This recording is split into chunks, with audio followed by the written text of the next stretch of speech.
पुराण की महात्म्य महिमा में मंगलाचरण में भी यही सत्य स्वरूप का ही ज्ञान करा है। तो भगवान नारायण ने उन देवताओं से कहा कि शिव ने तो मंत्र प्राप्त कर चुका है।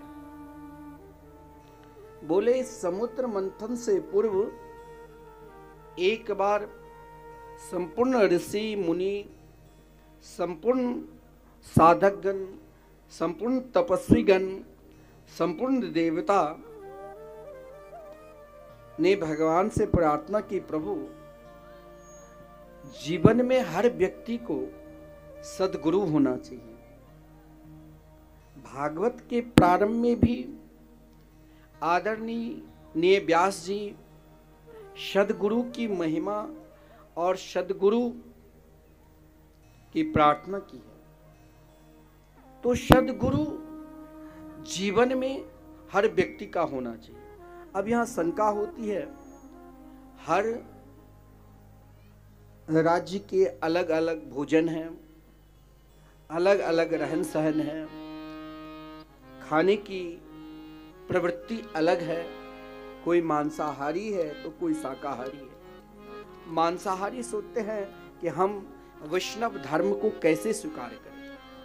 सोचते सोचते अंतिम श्वास निकल जाता है। लेकिन सोचने की जरूरत नहीं। जीवन में सद्गुरु, सद्गुरु का अर्थ क्या होता है? आपके जीवन में प्रकाश उत्पन्न करना। और भागवत के मंगलाचरण में भी जो आदरणीय व्यास जी मंगलाचरण के हैं, वो मंगलाचरण में भी बहुत सुंदर है। प्राय हर व्यक्ति को यह श्लोक याद है। क्या?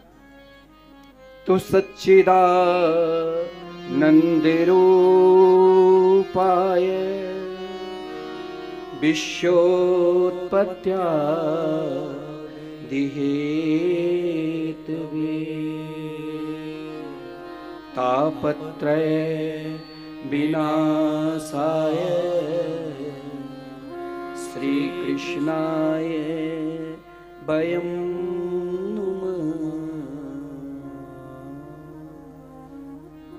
अब यहाँ तो अर्थ है सच्चिदानंद रूपाय, ये भगवान के स्वरूप सत्य चित आनंद है। उनके हम ध्यान करें, जो विश्व के विस्तार, पालन और संहार करते हैं, जो ताप का निवारण करते हैं, उनके चरणों में हम प्रणाम करते हैं। लेकिन यहां आपको सर्वप्रथम सत्य का ज्ञान कराया गया है। जीवन में प्रायः ऐसा कोई व्यक्ति नहीं है, हर व्यक्ति संग्रह के लिए उद्यम करते हैं। नाना प्रकार की सामग्री, धन इत्यादि उनका उद्यम करते रहते हैं। लेकिन जब वो मरता है तो सब बोलते हैं कि कुछ आप साथ लेकर नहीं जाओ।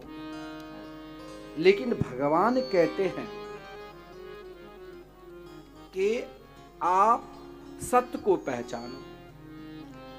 सत्य के पहचान के लिए यदि आप समझ लो, जिसके जीवन में सद्गुरु नहीं है और यदि उसने अपने जीवन में सत्य को पहचान लिया, यानी भगवान के मंगलमय, मधुरमय, आनंदमय नाम जाप करने लगे, संकीर्तन करने लगे, आप अपने आप को साधारण मत समझ लेना।